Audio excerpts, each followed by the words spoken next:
5:06 p.m. This is the August 1st meeting of, August 1st, 2022 meeting of the Historic Review Commission. We'll start with roll call. Craig Pepper. Can anyone see if Craig is online?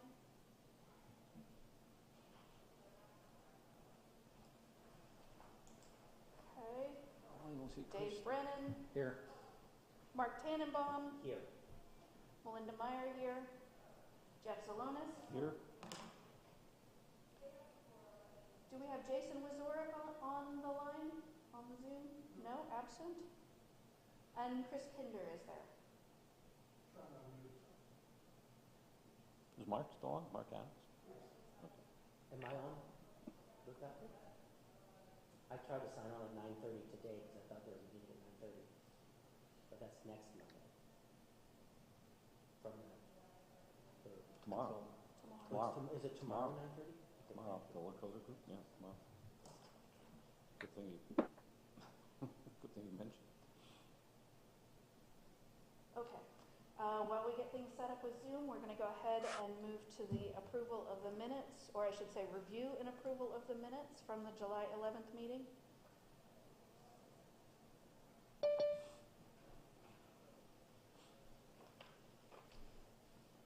You would be the only two able to make motions. Okay. I suggest we accept the minutes from last meeting. And also move. Okay, motion by Mark, seconded by Dave. Any further discussion of the minutes? All in favor of approving the motion and the minutes, please signify by aye. Aye. Aye. Minutes have been approved. This is when we jump into our public comment period. We do not have anyone physically here in the room to present. Are there any members of the public on Zoom that would like to use the public comment period?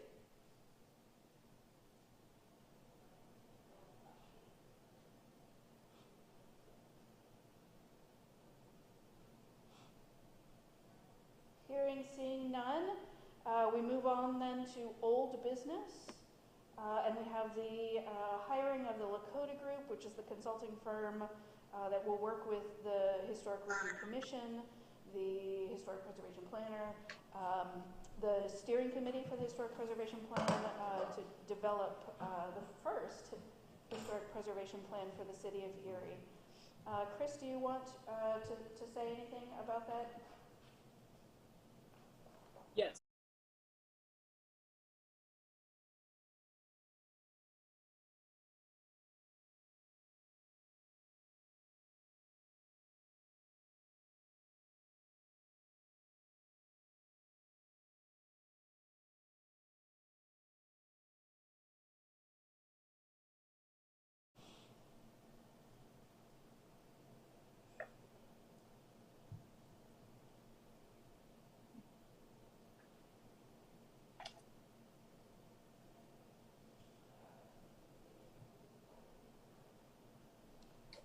We can at least make note, Chris, if you're not able to get the audio working, we can at least make note that tomorrow morning at 9:30, the members of the Historic Review Commission, members of city staff, members of the steering committee are going to be meeting with representatives from the Lakota Group for the very first time. This is our first get-to-know-you/planning meeting with the Lakota Group, where we'll talk about most likely the timeline for the project, development of the plan, the community engagement strategy, the Lakota Group's needs for documentation to begin development of the Historic Preservation Plan.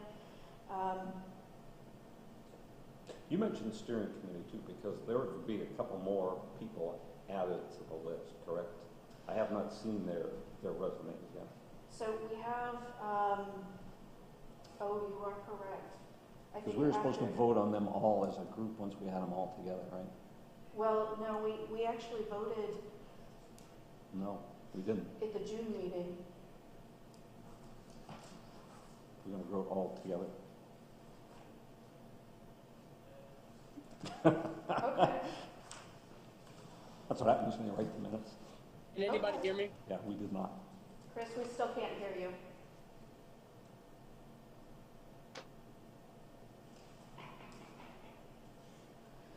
Can you hear us? Yeah. This is why you need American Sign Yes, Language. he can hear us. Yes. If we have Page 2, the HRC will vote at the August meeting to approve the members of the Could he- steering at committee. the August. Could he call him out of his cell and just use his phone for voice? Yeah. Chris, speak up. We can Or maybe hear you try now. talking, Chris. Can you hear me? Yes. There we go. Yes, we Can you hear me? Yes, yes. All right. Okay. All right. So, yeah, so I did want to, we did vote that we would approve the members of the steering committee that we had. No, we did not. Chris, we did not. We have not voted to approve her. Well, we did not vote on the steering committee. We said we would vote as a group at the August meeting. That's what the minutes show. That's the minutes from last meeting. Yeah, I recall a little bit different, but, Chris, that's okay. I have the same recollection, but we'll go with the minutes. I have the same recollection as you do, Chris, but we'll go ahead with the minutes. So, per the minutes, we will, I guess, present the official slate for the steering committee and approve them as one group today, just to cover all bases. And so I believe, are we at maybe a 6 or 7 person steering committee at this point? 6 plus key members of city staff. Excellent. Do you mind running through the 6 steering committee members that are proposed? Yes. Right now we have Matthew Falcone, Johnny Johnson, Courtney Barron, Aaron Phillips, Michael Furman, and the one that we did not Emily mention in the Emily two Butler. meetings, Emily Butler.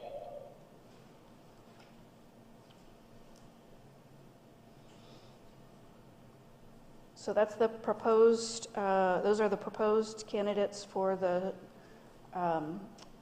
Historic Preservation Plan Steering Committee. Would we like to entertain a motion to approve those members? I'll make a motion to approve those members. I will second that. Excellent. We have a motion and a second. Any further discussion? All in favor of the motion, please signify by aye. Aye. Motion passes. We officially then have our steering committee. Chris, we'll go back to you. Whatever you were going to say before we jumped into the motion for the steering committee. I was just going to mention that we do have the, as you mentioned, the meeting with the Dakota group tomorrow to kind of kick off the project. That will be a discussion mostly amongst the HRC members and then key members of city administration.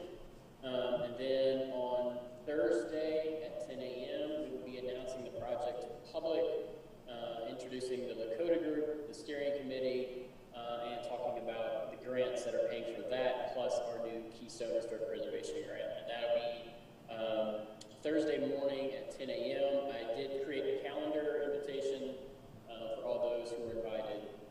And I've gotten some feedback, and it's still waiting for others. So, Chris, you said the grants. Is that the ones administered by the ERA, or are these just the ones that the state hands out that you're talking about announcing? No, we're not quite ready to announce the ARP grants. These are just the State Historic Preservation Office grants, the Keystone Historic Preservation Planning grants that are paying for the planning project, and then the new one, which will partially cover this project. Okay.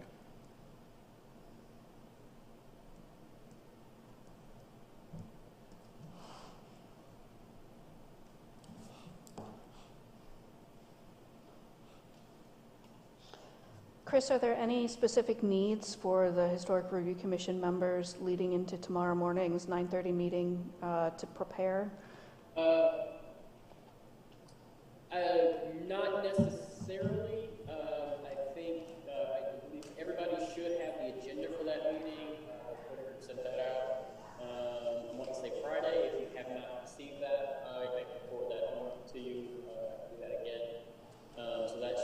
agenda. It'll be probably a pretty lengthy conversation.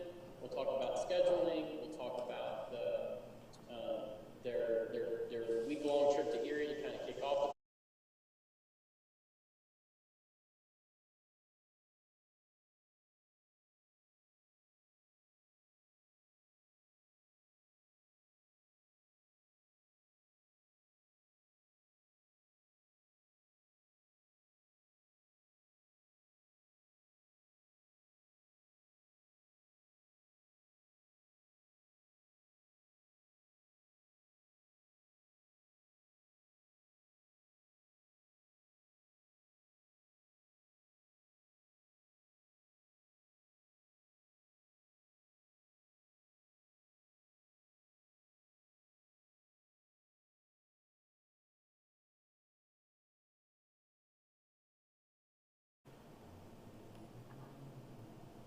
Sounds great. Any other questions for Chris about tomorrow morning's meeting or work on the historic preservation plan? But I know. Awesome.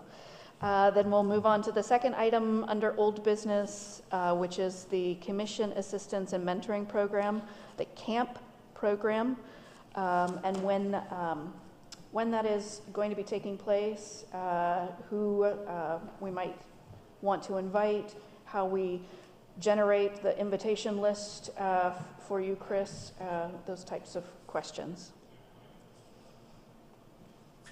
Sure. So we do have the Commission Assistance and Mentoring Program training, which is hosted by the National Alliance of Preservation Commissions. That'll be September 17th. We are still nailing down an actual location. We do have a list of trainers that I was sent, I believe, Friday that will be attending to do the trainings. Right now, we do need to come up with an invitee list. The training covers up to 30 participants, and we want to focus on, of course, the historic. The attendees are in addition to members of the Historic Review Commission. So we want to focus on key city staff and administration. We want to focus on community leaders and really important stakeholders in the community. We can either discuss the invitee list here, or we can come up with one and circulate it, and then begin issuing invitations. Well, Chris, let me ask. We should do that within this week. Chris, let me ask, do you have an idea how many City Hall staff you're thinking of inviting? Because if we count just the 5 commission members plus you, that's 6. Plus we have the 6 steering committee members. It may make sense for them to be included as well. That's 12. Yes. So keep in mind that the 30 invitees are in addition to the commission members. So the commission members do not count amongst the 30 invitees. It's the review commission and then an additional 30 invitees. So yes, the steering committee would be one, and that would also include city staff that I would want to include in that training. Mm-hmm. I think it's important to also invite members of city council. I'm not sure who would participate, but I think it would be important to include members of city council, the mayor, and then leaders of community groups like our West Bayfront Best, Sisters of St. Joseph Network, organizations like that have a hand in these communities should also be invited. So should we potentially aim for 40 to 50 with and be honest about, we have the first 30 that respond will be included, because we could, if we invite just 30 people, not all of them obviously will be able to attend. I was going to add planning commission to that also. Sure. Oh, yeah. So did you hear Dave? He was suggesting the planning commission? Yes. But I agree with I think you're saying that everyone says even though it said they're going to come, some might not come. So let's just say first come, first serve. Sure. Yeah, we have a limit. How many people on staff, Chris, how many people of the staff you were going to include? So it'd be the same group that is part of the steering committee. So people like Aaron Snippert, Deborah Smith, Jake Welsh, Aaron Carey, and then mayor's office staff would be also invited. So such as that's- Renee Lamas, the mayor himself. So that's 6? Yes. 6. And then, of course, the steering committee, which is another 6 members. Planning commission, I'm not sure exactly how many are on the planning commission. 5 or 6? 5? That sounds about right. All right. And So, Probably 5 or 6 on the planning commission. Growth partnership. all right. Yeah. So for the Growth partnership. for the sake of the record, then, Aaron Snippert. Let me write these down. I think we should do hands. Who's next? Like hands. Who's next? Deborah Smith would be one I'd want to invite. Deb Smith. I'm just sorry. This is all staff. This is all city staff. Yeah, all Okay. city staff, yes. Okay. All right. Deb Smith. Okay. Aaron Carey, Okay. Jake Welch, zoning officer. Is that Those are the W-E-L? ones that are Welsh? on the steering committee. E?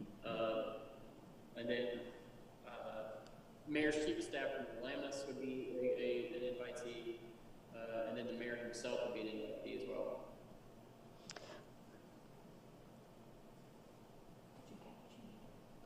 Let me read that back. Aaron Snippert, Deb Smith, Aaron Carey, Jake Welsh, Renee Lamas, and the mayor. Did I miss anybody? Yes. That's correct. I didn't miss anybody. No. Okay. Unless there's nothing that others want to add. All right. So, Chris, not that I want to add something to your list, but I'm going to ask something anyways, and you can tell me if you do or do not have the time to do it. I'm thinking that maybe the best way to approach this is to have you draft an initial list of invitees and then distribute that to the Historic Review Commission members so that we can take a look at that list and add people we think are missing. And then you can use the list to then email, do a group or bulk email out to the 50 people on the list and just let them know that the first 30 who RSVP will be included. We have limited seats available for the training and just the first 30 that respond. Does that sound like an appropriate approach? I think that's a very appropriate approach, and I will get that together tomorrow and get that out to everybody with an idea that I'd like to get that email out by Thursday of this week. Fantastic. Can I make a suggestion? I mean, how about somebody from zoning or somebody from building Well, inspectors? the zoning review committee? Yeah, the zoning review committee or or building inspectors. And I don't know, BIU, they're a major player in what goes on as far as Erie goes. Hagen Historic, it's not a terrible idea, maybe. Hands. I'm just suggesting, I'm just throwing it out here just as conversation. But those we might want to invite or a representative of. Sure. So, Melinda, just for the record then, Chris is going to generate a list. He's going to send it to all of us to review and see if we want to add anything to it. Correct. And then we're going to reply by Thursday to him. Correct. We'll have about two and a half days to just quickly review the list and provide suggestions for additional contacts for the list All right, so we need to give our feedback to Chris by Thursday morning. by Thursday morning. All right. And then, Chris, you're going to send out the invites later that Thursday. Correct. Yes. Okay. Maybe it's worth discussing. Mark had just brought up the waterfront design review committee. With Brenda, Is it worth bringing all these committees, inviting them? because they're building out, on the waterfront. Even Casey Wells, because they're talking about new work where the GAF site used to be. They're talking new stuff. I would say to, when Chris sends out the initial list, I would say to respond with those you think should be on it. Sure. I'm just tossing it. But Yeah, because they, you want kind of a mix of the various branches of city government and authorities and private or not-for-profits that do building, whether it's commercial or residential, even the downtown development. Those guys are building a bunch of stuff. Mhm. It'd be great if we could all just be on the same page quite a bit. right, And so but this might be a nice thing that would just start that process to Right. become more Okay. cohesive with our vision. mhm. Okay. Write them down and put them on the list. Yeah. Well, Exactly, exactly. There you go. And and people can, you can yay or nay it. I mean, I have no dog in the fight. I'm just putting out ideas. Mark, I'm guessing that several of those names that you just mentioned will appear on the list. Great. I'm guessing that the rest of us would be making sure they're on the list as well. So, nope, good suggestions. Is there anything else you want to talk about with regards to the camp training? Anything else we might need to know at this particular venture? Not yet. There will be a pre-training meeting probably within the next couple of weeks. That would include myself and then as many of you as possible to kind of go over what's going to happen. I think I will also be meeting the trainers during that meeting. And it's kind of just somewhat similar to what we're going to have with the code group tomorrow. Just kind of an information session about the training and what's going to be covered. And as soon as I get information about that meeting, then I'll be reaching out pretty soon. Okay. Thanks, Chris. That's going to be incredibly helpful to be able to talk to the trainers to get a better idea of what the scope of the training will be. I think that will be incredibly helpful. If we don't have anything else under the camp program, we'll move on to new business. And Chris, you missed this, but just before we started this meeting, Mark was sharing with us some of the great information that was collected at the conference. So at this point, I don't know which of you would like to go first and download everything that you've learned, everything that you saw, heard, experienced. Every word. Every word. I did not. I'll go first, but I mean, because I did not bring my notes with me, unfortunately, and the booklet with every single. I'll share that. The classes that we took. Chris and I took a couple classes together, and then we took the majority of classes separately because we thought more bang for the buck. Cover more ground. But some things were just interesting, and we both took them together. But we had lunch with Bill Callahan from Pittsburgh a couple of times. So the networking was tremendous. We actually saw people that had applied for different jobs here with our thing, and they were there. So it was kind of interesting to meet them in person.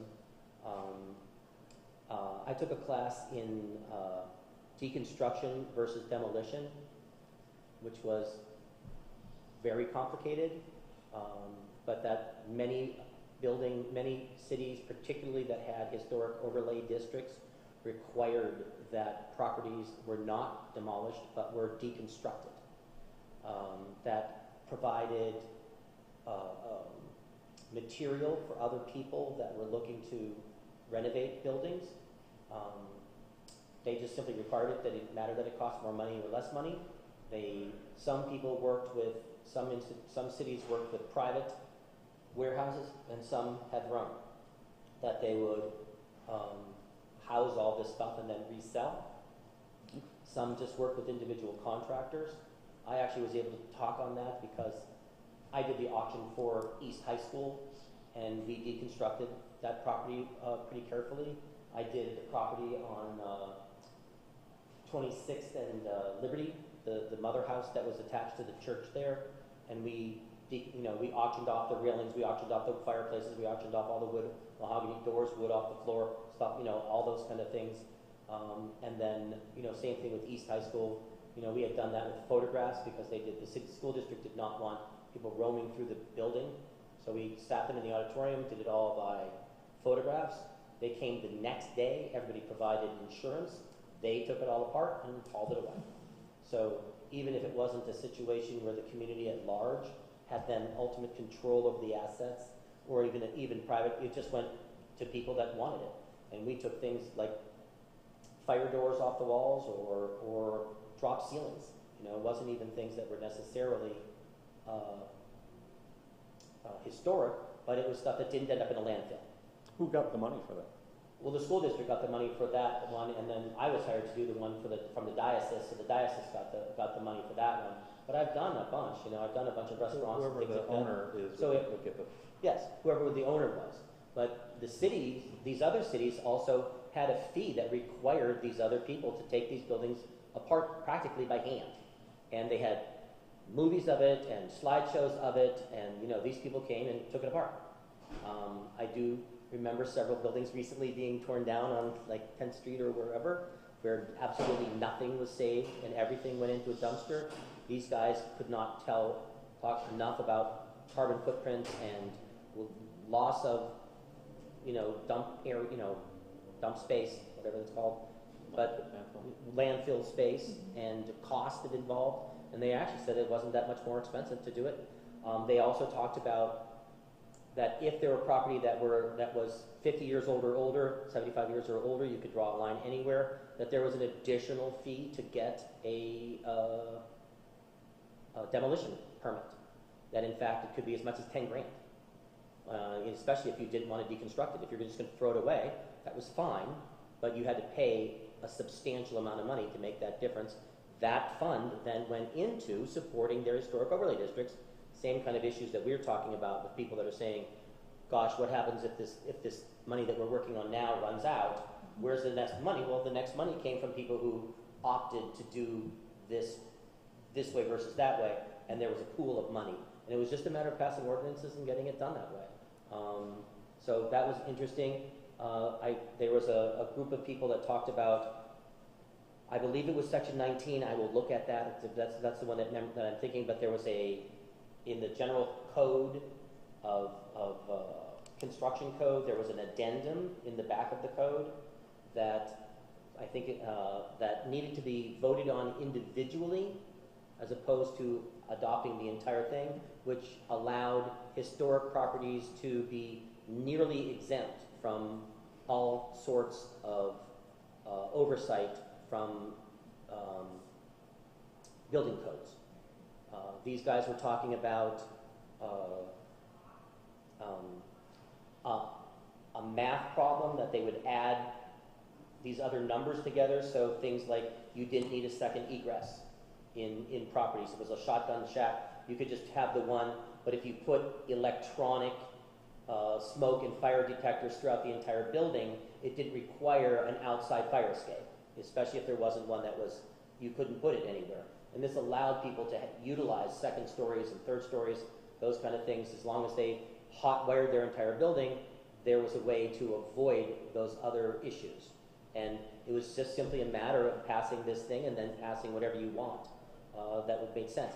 The one guy said about fire, because people brought up fire, they said his thing that he said was that there were 3,000 people a year die in fire in the United States, in housing, okay? And that 30,000 people a year die falling down the stairs. So that what we've done is we've made buildings incredibly safe for fire. In general, we're way safer than we've ever been. But it's not as pressing as what they had thought in the past. They were willing to give space. And like I said, these were guys who were the chief building inspector from Cincinnati, the chief building inspector from San Antonio, Texas, and the chief building inspector from somebody from Indiana.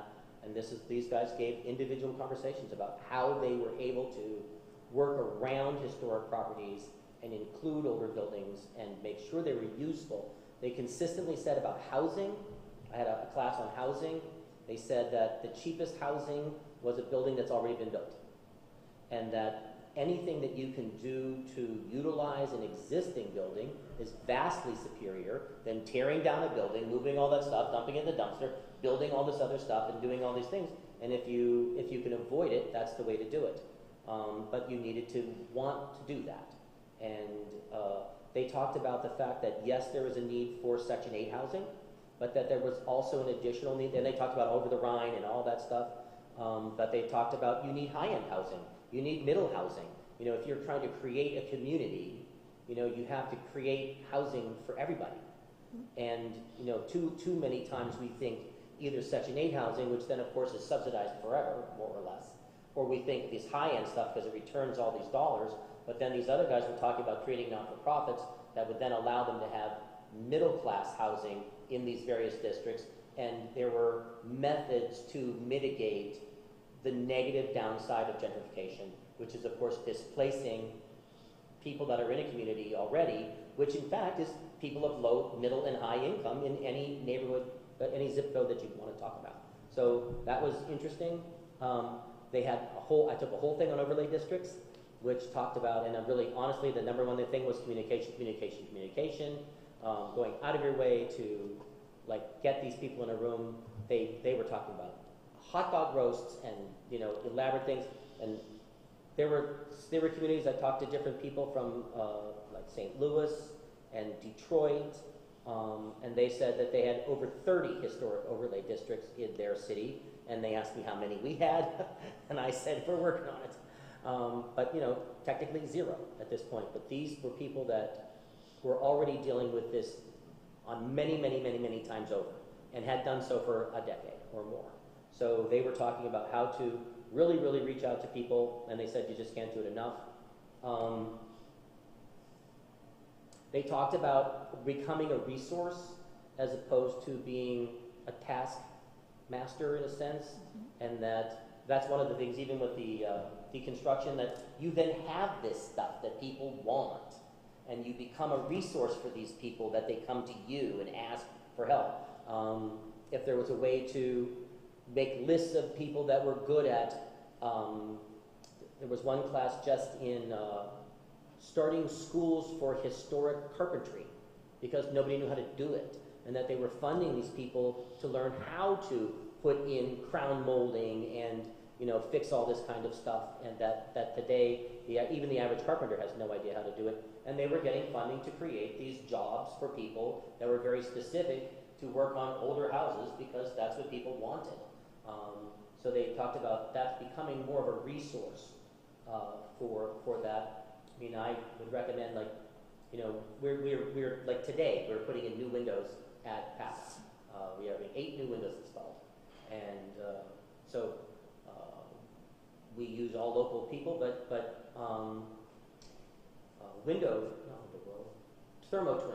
Thermo Twin built our windows for us to the specs that were historically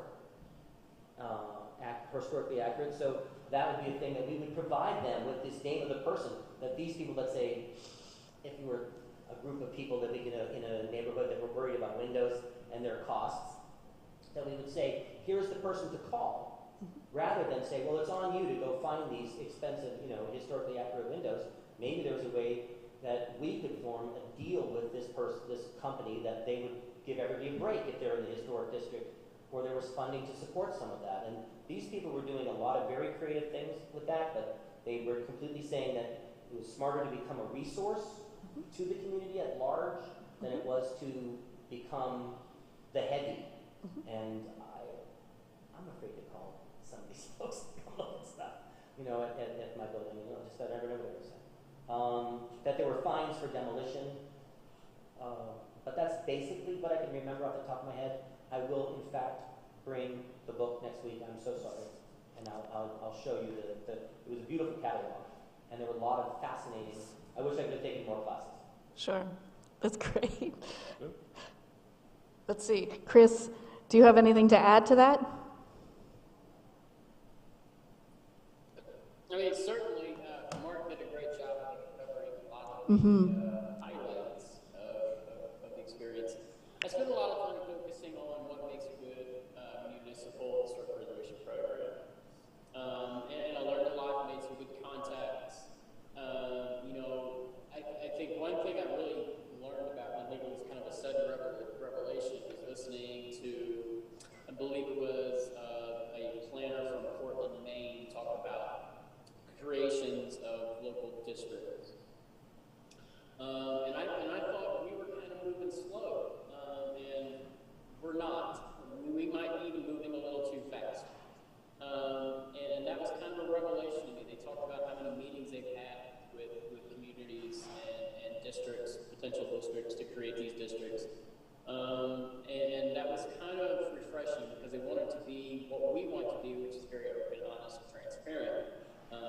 creation of these districts.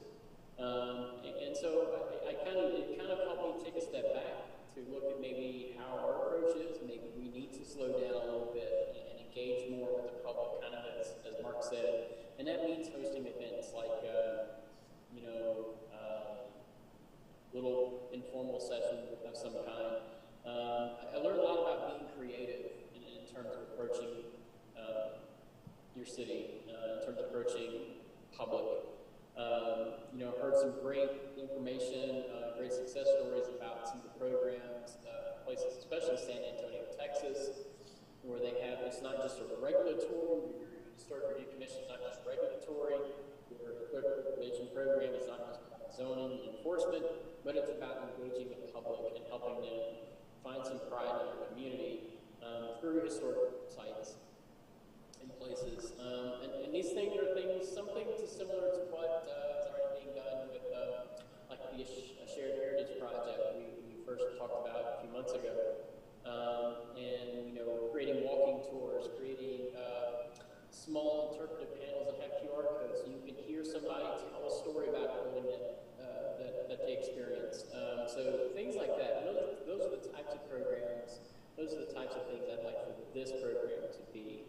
Certainly more than just regulatory and oversight, but also engaging the community too and making the community feel a part of the program. And I think that's where our success will come from.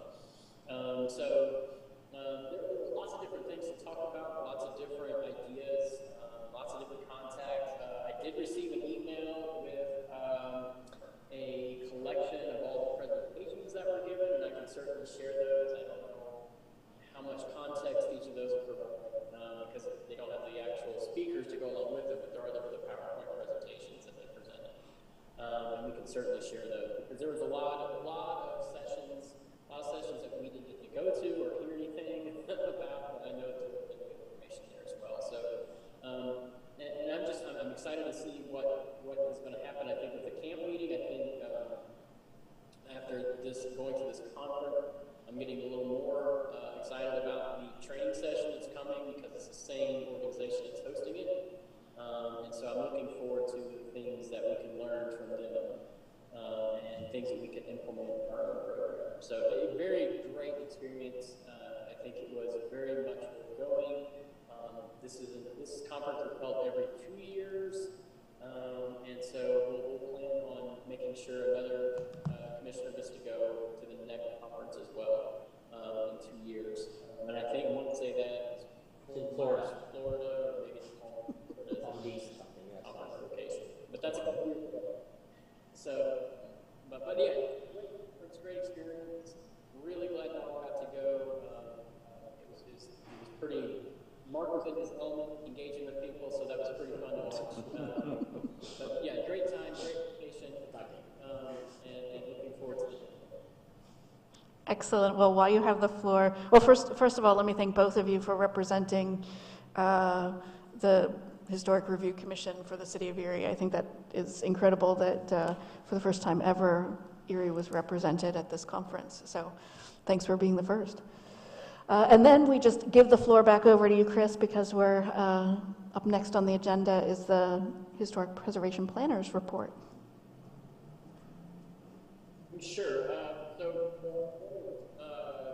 Emphasize that this month's report is a little smaller than the previous because there's been vacations and conferences, so we haven't had a lot else happen, but I do have a few things to add.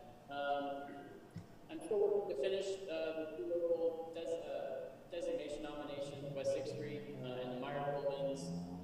West 6th Street is on the task to become the first locally this district, as we've talked about for some time. Still working on some meetings with individual groups and stakeholders.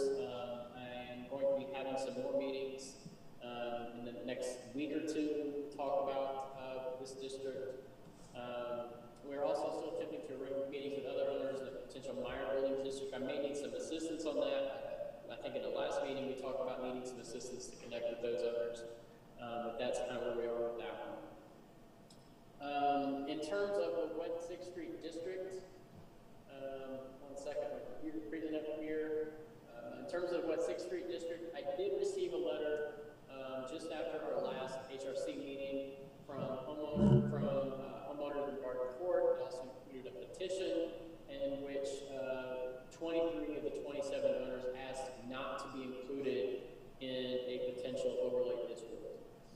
With that request, I think it's pretty safe to assume that our boundaries, we're going to shift those boundaries to include the original National Register nomination boundaries, which would exclude Garden Court. So Garden Court would not be a part of historic overlay district along 6th Street. They could later, they could do their own district later. They don't want to at all, just not right now, and not as part of this particular district. We'll also be scheduling a meeting to hear the nomination sometime in August to discuss the designation of West 6th Street. There are several players in West 6th Street that are very eager to get this off the ground. I think we have a lot of support from most of the stakeholders and building owners on West 6th Street, maybe with some exceptions, but we seem to have a lot of support and some eagerness to get this one off the ground. Again, from July 13th to 17th, Mark Tannenbaum and myself were able to attend the biannual conference of the National Alliance for Preservation of Missions, which was held in Cincinnati. Registration and other costs were covered by a reimbursement CLG scholarship grant from the Pennsylvania State Historic Preservation Office. So we didn't mention that earlier, but the registration and fees associated with attending this conference were covered by that reimbursement scholarship grant. And so we're quite thankful for that. We've already talked about kind of the details of things we took away from the conference. It was very enlightening. There were several takeaways about approach for creating local historic districts and programs that are aimed at creating and that are aimed at creating engagement with the public.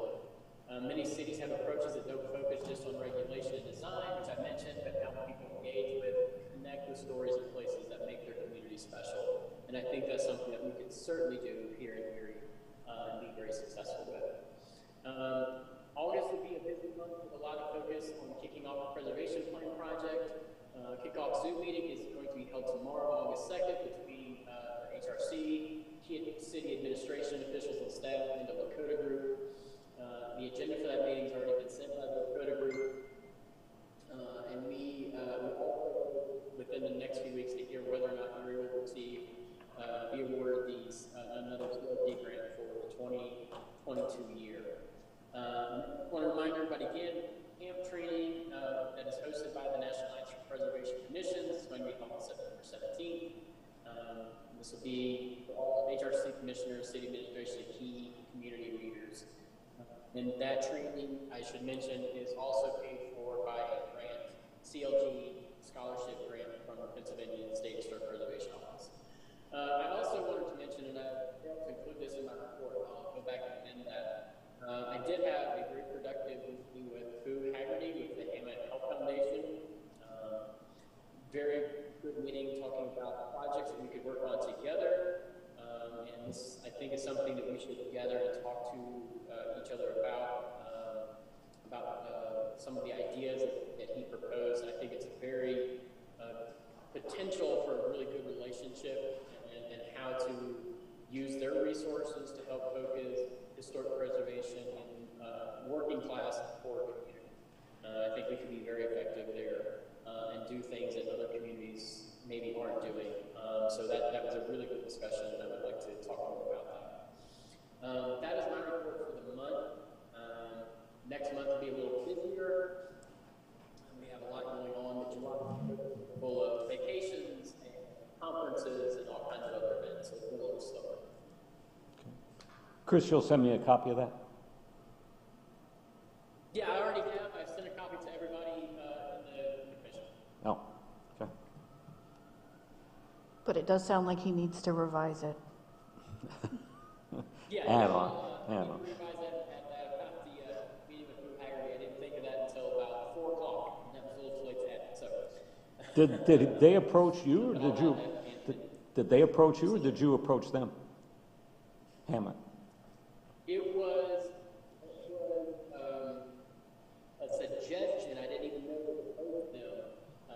Jim Fiorenzo actually suggested that we make contact with the Boo Haggerty, and we scheduled that meeting in early July, and So, Okay. but a really good discussion. I think there's things we could do here that could be really successful and really groundbreaking, I think, for our program. Good.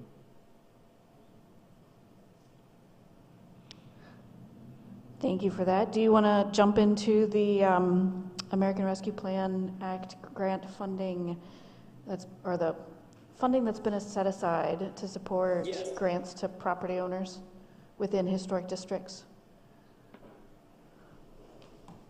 Yes, so based upon our made some changes, and then waiting to get in touch with Aaron Snipper to kind of go over some of the changes we've made, and talk about if there's anything else we need to change. And then once that's done, we can present it at the next HRC meeting to finalize for. If the timing works out, I would suggest getting it to the HRC members at least a week before the meeting, so that we're not putting eyes on it for the first time at the meeting. That will allow the discussion to be a little bit more productive. Absolutely. Thank you.